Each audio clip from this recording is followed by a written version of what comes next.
지난주 말씀을 기억해 보면 견고한 언약에 임봉된 백성들은 구체적인 결단 세 가지를 하였습니다. 첫 번째는 만남을 구별하겠습니다. 조금 고독해진다 하더라도 이 땅에 사는 동안 하나님이 기뻐하시는 만남만 추구하며 살겠습니다. 두 번째는 시간을 구별하겠습니다 라고 했습니다. 더 이상 억압하는 바로의 통치 아래 살지 아니하고 하나님의 통치, 그 은혜의 나라에서 안식을 믿음으로 누리며 살아가겠습니다 라는 결단이었습니다. 그리고 오늘 마지막 세 번째 그들의 결단은 이제 더 이상 하나님의 전을 버려두지 않겠습니다 라는 것이었습니다. 사실 느헤미야 이 사명이 시작된 이유는 언제부턴가 유다 백성들이 그 성전을 버려둔 채 방치했기 때문에 시작된 일이죠. 이제 더 이상 하나님의 전을 방치해 두지 않겠습니다. 이 결단은 구체적으로 그들의 물질의 헌신을 의미하는 것이었습니다. 이는 더 구체적으로 그들은 앞으로 속전, 그러니까 성전세를 내고 또 소득의 첫 열매를 하나님께 드리며 11조 예물을 드리겠습니다. 이 세 가지 구체적인 헌신으로 이어지게 됩니다. 이들의 이런 헌신은 지금 우리의 헌금 생활과의 연속성이 있는 헌신이다라고 할 수 있겠죠. 어떤 분은 이제 교회에 오셔서 왜 이렇게 헌금의 종류가 많냐 막 이렇게 얘기하세요. 그러니까 제가 생각해도 좀 많은 것 같긴 합니다. 좀 이렇게 심플하게 하면 좋을 것 같은데, 또 어떤 분은 교회 헌금 바구니를 이렇게 돌리면은 왜 교회에서 수금하냐 막 그러고, 그렇다고 이제 헌금통을 문 앞에 놔두면 무슨 교회가 입장료를 받냐 또 그러세요. 여러분, 이게 헌금이 말하기 어려운 겁니다. 여러분, 우리가 누리고 받고 이 모든 것은 사실 다 은혜입니다. 값없이 주시는 하나님의 선물입니다. 우리가 드리는 헌금은 그 그리스도를 높이는 예배의 한 방법입니다. 이것이 예배이기 때문에 자원하는 마음이 가장 중요합니다. 여러분, 저는 여러분이 얼마 헌금하시는지 알 수도 없고 알기를 원하지도 않습니다. 왜냐하면 하나님은 나와 하나님과의 관계 속에서 은밀하게 드리는 헌신이기 때문에 그렇습니다. 그 누구도 알 필요도 없고 알리지 않는 것이 더 많습니다. 저의 관심은 다른 사람에게 있는 것이 아니라 나는 하나님 앞에서 얼마나 신실한가, 나의 신앙 고백은 내 삶에 얼마나 실제가 되고 있으며 나의 말과 나의 삶은 얼마나 일관되었는가. 여러분, 헌금 생활은 나 자신의 신앙 자리를 스스로 돌아보는 거울이 되는 것입니다. 저는 지난 교회에서 첫 담임을 시작하였는데 당시 그 교회는 재정적으로 좀 어려움이 있었습니다. 제 목회를 처음 시작하고 전체를 맡은 책임 있는 자로서 교회 재정이 어려우니 순간적으로 이렇게 두려운 마음이 많이 들었었습니다. 그래서 어떻게 해야 하나, 한번 헌금 설교를 성도들에게 좀 해서 헌금 생활을 좀 하도록 이렇게 해야 하나, 막 이런 고민이 좀 있었어요. 그래서 한 은퇴하신 존경받는 목사님과 함께 대화를 나누면서 나름 저의 심각한 고민이 있습니다. 정말 헌금 선교를 한번 해야 될까요? 이렇게 저희 고민을 나눠 드리니 목사님께서는 이게 허허허 이렇게 웃으시면서 목사님이 설교한다고 해서 성도들이 헌금 내고 막 그러지 않아요. 그러는 거예요. 뭘 그렇게 고민을 하냐. 본인이 되게 영향력 있는 것처럼 착각하는 것 같다 라는 말씀은 안 했지만 그 눈빛이 그랬어요. 그 눈빛이. 그러면서 하신 말씀이 헌금은 은혜입니다 이렇게 얘기하시더라고요. 성도들이 은혜를 받기 시작하면 이제는 그만하시라, 이제는 그만하셔도 된다, 제발 가정도 좀 돌보고 제발 건강도 좀 돌보세요 라고 할 정도로 자진해서 하나님께 그의 헌신을 드리게 된다. 헌금은 예배이니까. 그러면서 하신 말씀은 교회의 은혜가 충만하게 하십시오. 그 한마디가 교회를 살리고 또 저의 목회의 결을 또 만들기도 하였습니다. 지금 유다 백성들은 헌물을 헌신하였죠. 그러면 그 헌물의 의미는 무엇인가? 왜냐하면 그 헌금이 예배이기 때문에 우리는 구약의 행위를 계승하는 것이 아니라 그 정신과 의미를 계승한다 하겠습니다. 그들의 헌신의 첫 번째는 속전이었습니다. 느헤미야 10장 32절에 보면 우리가 또 스스로 규례를 정하기를 해마다 각기 세겔의 3분의 1을 수납하여 하나님의 전을 위하여 쓰게 하되. 여러분, 이 속전이라는 것은 출애굽기에 인구 조사를 할 때마다 20세 이상의 모든 자들은 반세겔씩 이 성막을 위하여 속전을 내라 라고 얘기했습니다. 이 속전의 의미는 이 생명의 주인이 하나님이시다라는 고백을 담은 헌물이었습니다. 이 속전은 특징이 있어요. 부자나 가난한 자나 동일한 속전 반세겔을 내도록 하는 것이었습니다. 더 부자고 힘 있는 자라 해서 더 생명의 가치가 있는 것이 아니고, 가난하고 비천하다고 해서 생명의 가치가 덜어지는 것이 아니라 동일하게 은 반세겔이라고 하면 지금의 은 5.5g 정도 된다 합니다. 오늘의 가치로 환산해 보면 1인당 약 5달러에서 6달러 정도 되는 가치입니다. 부자나 가난한 자나 하나님 앞에서의 모든 생명의 가치는 동일하고 평등하였기에, 그래서 아마 가장 가난한 자들도 한번 낼 수 있는 수준의 속전을 주께서는 내라 하신 것이 아닌가 묵상하게 되죠. 이 속전은 생명의 대가를 인정하는 고백이었습니다. 하나님 앞에서는 그 누구도 온전히 생명을 가지고 살아갈 수 없으며 그 생명을 유지하기 위해 대가를 지불해야 된다라는 것을 상기시키는 제도였습니다. 모든 생명은 그의 생명을 대속할 속전을 하나님께 드리라. 이것은 회막 봉사를 위한 세금이 아니었습니다. 이것은 근본적으로 그리스도의 대속을 예표하는 일이었습니다. 모든 사람은 하나님 앞에서 각자의 속전이 필요한 자들이었고, 하나님은 우리의 생명값을 은으로 갚지 아니하시고 그의 아들의 생명을 내어주심으로 그로 대속물을 삼아 우리의 생명과 영생을 약속해 주셨습니다. 모든 생명에게 동일하게 부자나 가난한 자나 남자나 여자나 모두에게 필요한 이 대속의 약속을 그리스도의 생명의 속전으로 감당하시다. 구약의 그 헌금의 이 행위는 그리스도의 대속의 죽음을 예표하는 그림자 같은 것이었습니다. 유다 백성들은 이 생명의 속전을 다시 결의하였습니다. 매년 반세겔이 아니라 3분의 1세겔씩 내겠다라고 했습니다. 아마 반세겔도 버거워서 3분의 1씩 내겠다 했겠지만 액수는 하나도 중요한 것이 아닙니다. 예배이기 때문에 아마 이것이 그들의 최선이었겠다 싶습니다. 여러분, 때론 이 목자의 마음은 정말 어려운 성도님들에게는 헌금하지 마시고 그냥 계시라라고 말씀드리고 싶습니다. 그런데 여러분, 천지를 다 가지신 주님께서 모든 백성에게 속전을 드리라 하였습니다. 왜냐하면 우리의 물질이 있는 곳에 우리의 마음이 있기 때문에 그러하겠습니다. 하나님은 결코 돈이 필요한 분은 아니시지만 우리에게는 헌금하는 경험이 필요합니다. 내 생명의 주인이 누구인지를 알아야 하기 때문에 그러하겠습니다. 내가 제단에 올라 죽어야 할 자리에 그리스도께서 대속의 제물이 되셔서 오늘 내가 그 영생으로 살아갑니다. 그 생명을 누립니다. 그 감사와 감격의 고백이 담겨져 있을 때 여러분의 그 작은 헌금은 향기로운 예배가 될 것입니다.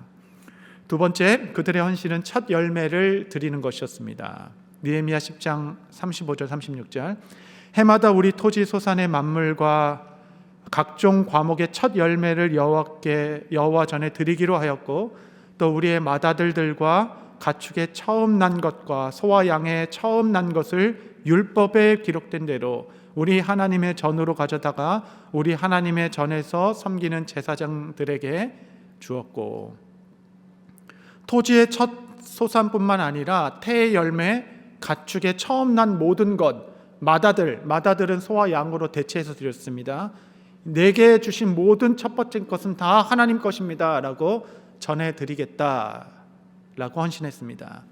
여러분, 이 첫 열매는 대표성을 가집니다. 대표자예요.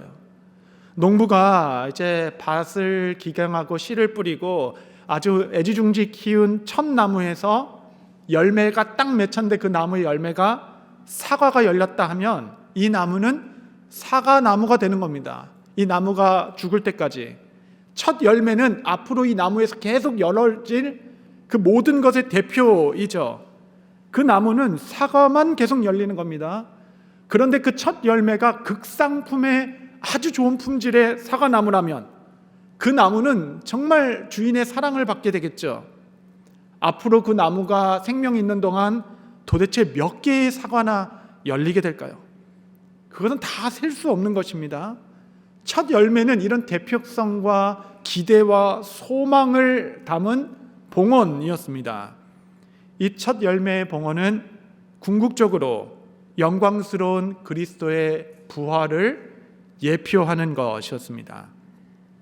예수님께서는 절기상 6월절에 돌아가셨고 초실절에 승천하셨습니다.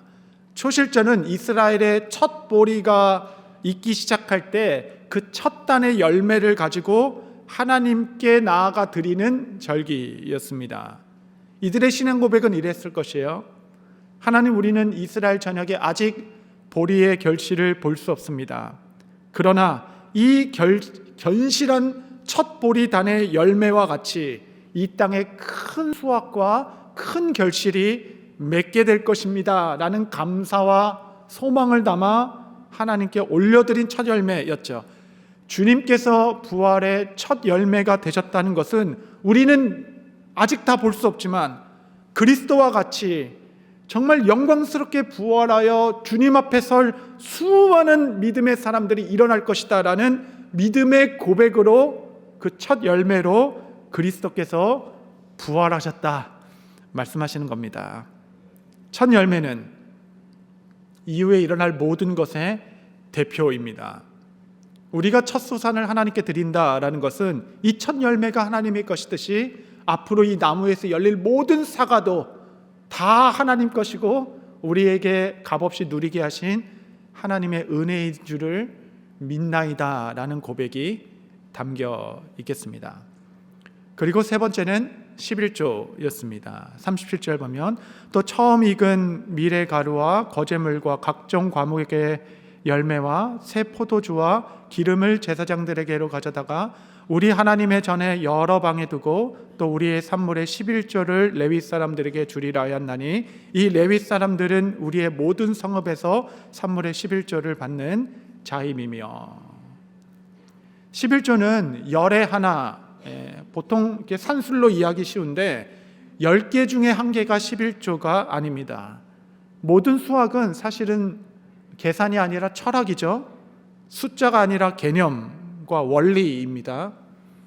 10개 중에 한 목이라는 뜻이 아니라 10개 중에 첫 번째 것이라는 뜻입니다. 10의 1조의 원론적인 의미는 우선순위를 의미하는 것입니다.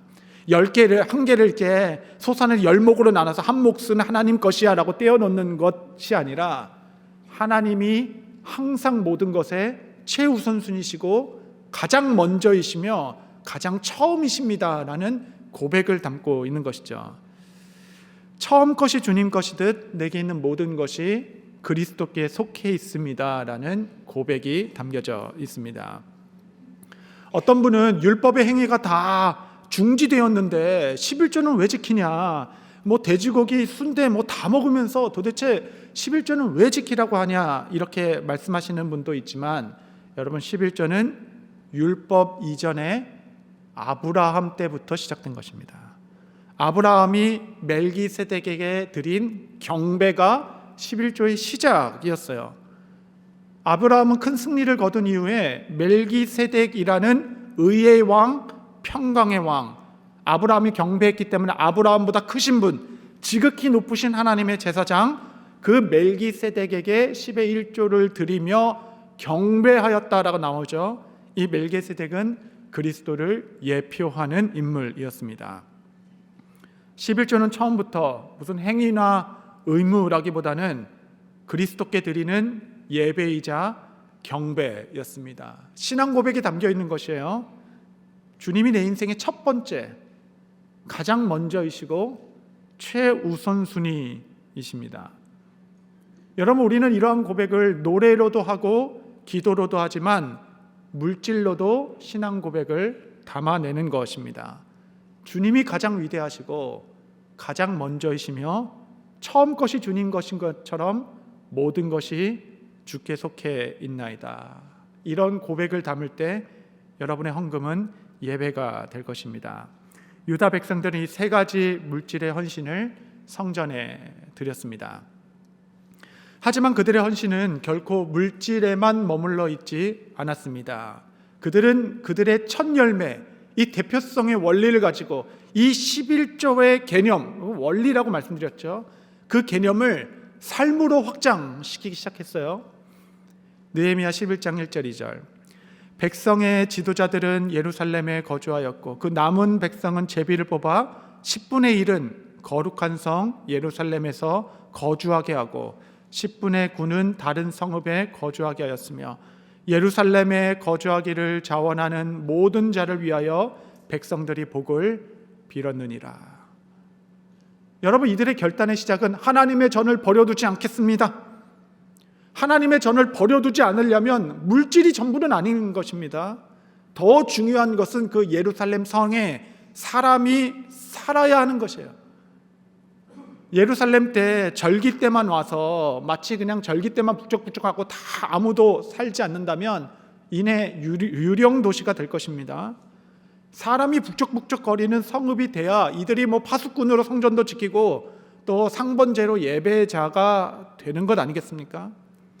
당시 예루살렘 성은 안전한 곳이 아니었습니다. 항상 범죄가 들끓었고 예물이 모여있기 때문에 도적의 위험이 있었고 정치적인 공격의 대상자였죠.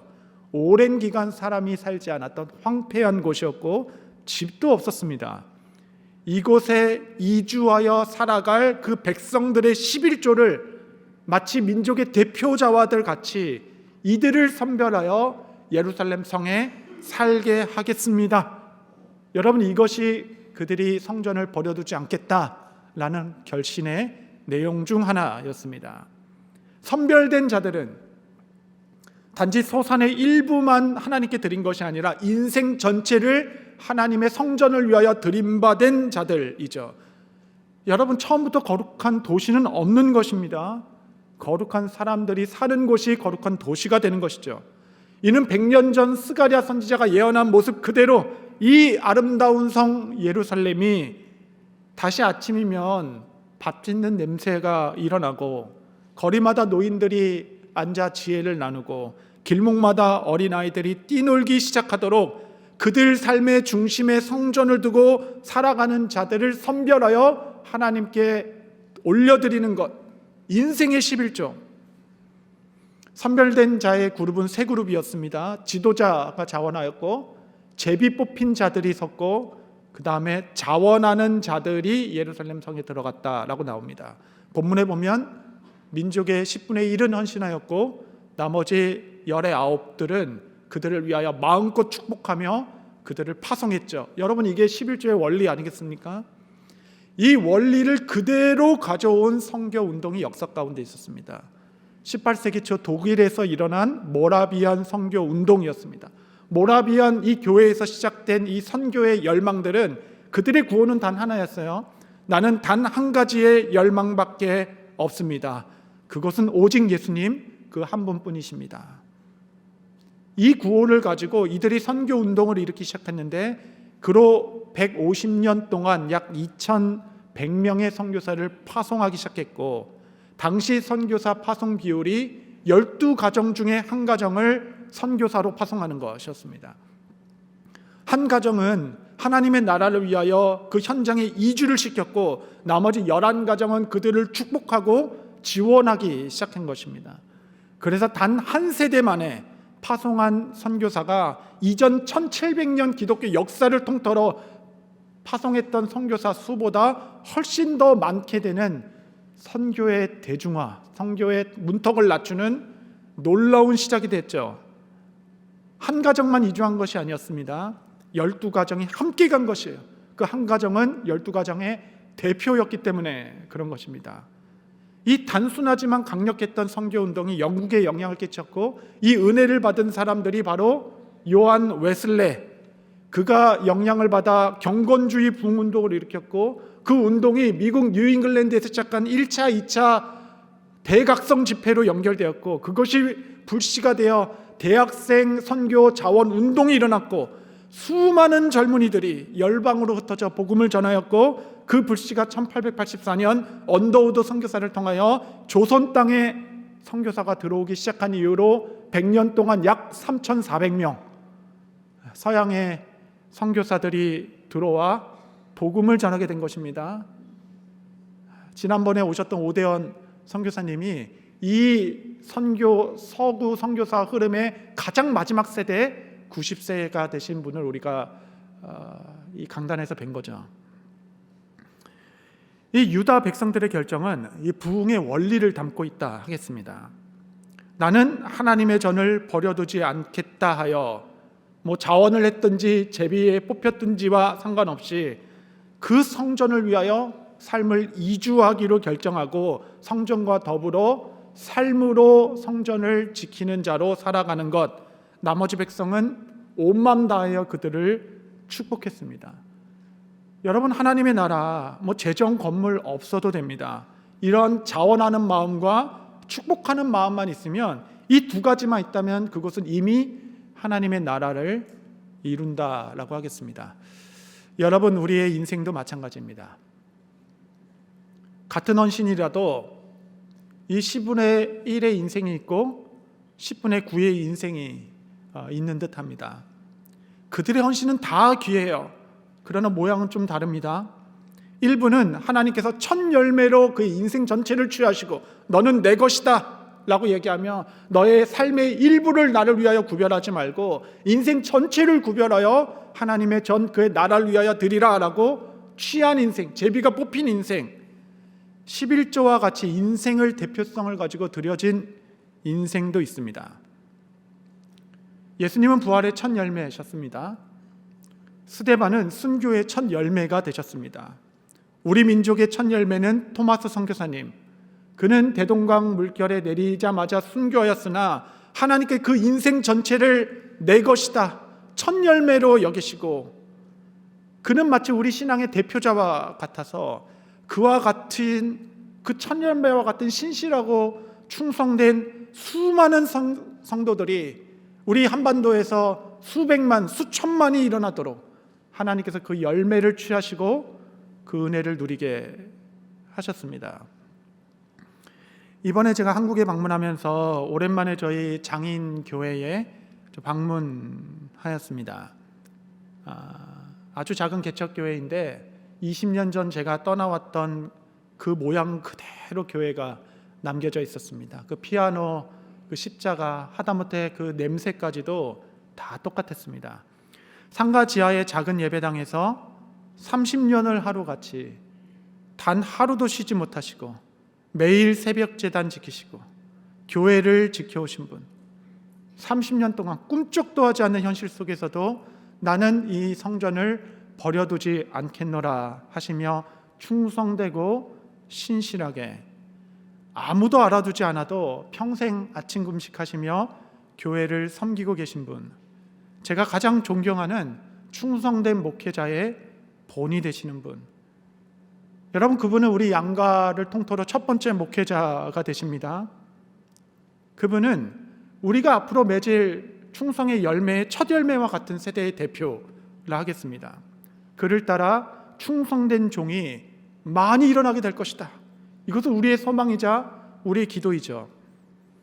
우리 성도님들 중에서도 신앙의 1세대들이 있으십니다. 신앙을 처음 개척하고 가정을 이끌어 가시는 분들의 신앙을 지키는 것은 결코 쉽지가 않습니다. 눈물의 고난의 길을 걸을 때도 있고, 때론 왜 나를 이런 고난의 연속 가운데 두시는가, 이렇게 말 못할 충성을 왜 내게 요구하시는가 싶은 마음이 들지라도, 여러분, 농부의 마음은 처음 좋은 보리 이삭을 보고 싶은 것입니다. 충성된 극상품의 열매를 보고 싶은 것이에요. 왜냐하면 첫 열매가 그러하면 앞으로 이후의 모든 열매는 그와 같이 충성될 것이니 너는 이 길을 걸으라. 마치 민족의 11조, 가문의 11조와 같이 첫 열매의 길을 개척하는 자의 삶의 부르심. 10분의 1의 인생도 있고 10분의 9의 인생도 있습니다. 다 똑같은 헌신이라 할지라도 유난히 지독히도 풀리지 않는 삶이 있습니다. 하나님 내게 너무 높은 수준의 충성을 요구하시는 것이 아닌가, 그런 마음이 드는. 그러나 여러분, 누가 이 땅에서 하나님의 그 특별한 부르심 안에 하나님께 영광이 되었는지는 하늘에 가봐야 합니다. 그때 가봐야 알 것이에요. 부활은 모든 것의 역전입니다. 특별히 고난 중에 있는 우리 성도님들께 말씀드리고자 합니다. 여러분은 앞으로 여러분 뒤에 일어날 수많은 거룩한 세대의 대표자이실 수 있습니다. 믿음으로 바라보십시오. 하나님은 아브라함을 보실 때 결코 그 한 사람을 보신 것이 아니라 그의 허리에서 일어날 헤아릴 수 없는 많은 언약의 자손들을 보시고 그를 언약 자손의 대표로 여기시며 그를 대하셨습니다. 여러분을 향한 주의 뜻도 동일할 것이에요. 이 땅에서 잠시 고난을 당할 수 있으나 여러분 담대하십시오. 우리가 당하는 현재의 고난은 장차 우리가 누릴 영광과는 비교될 수 없을 것입니다. 성도 여러분, 모든 헌신과 충성의 첫 열매는 바로 그리스도셨습니다. 그가 이 땅에서 죽기까지 복종하시고 순종하시어 모든 믿는 자들의 머리가 되셨습니다. 그 첫 열매가 극상품의 아름다운 순종을 드린 순전한 분이셨기 때문에 그를 닮은 충성된 무리들은 계속적으로 일어나게 될 것이에요. 그가 우리의 머리이기 때문에 여러분도 그들 중에 하나일 것입니다. 그분을 닮은 우리가 또 다른 개척 1세대로, 신앙 1세대로, 선교의 1세대로, 헌신의 1세대로 하나님의 성전을 아름답게 채워가는 하나의 미랄들이 되어, 저는 우리 뉴저지 초대교회가 거룩한 자원자들이 끊임없이 일어나는 아름다운 진리의 터로 주님께 드려진 바 되는 거룩한 하나님의 나라 이룰 수 있게 되기를 바랍니다.